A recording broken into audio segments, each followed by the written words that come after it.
از خانه که میخواد بره بیرون، بسم الله توکلت علی الله لا حول ولا قوة الا بالله.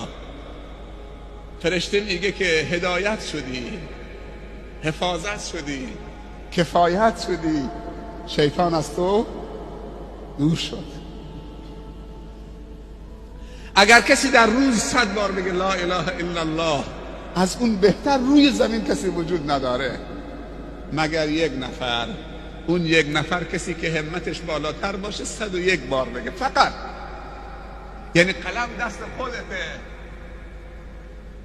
به خودت نمره بده. بهترین ایدیا 15 18 20 100 گفته از اون کسی بهتر روی زمین نیست مگر کسی که 101 بار، یک بار همتش بلندتر باشه.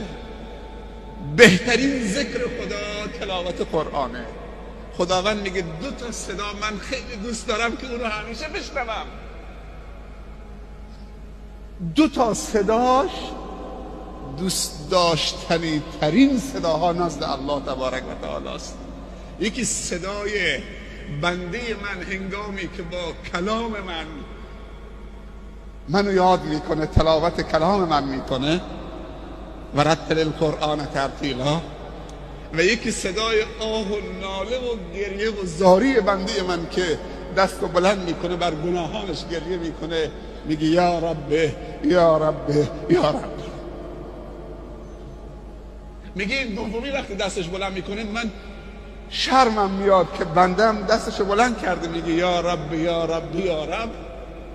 شرمم میاد که من دستشو صفر و تو خالی بر بگردونم. و این صدا اگر از جوان باشه خیلی زیباتره و خیلی دوست داشتنی تره تا پیر.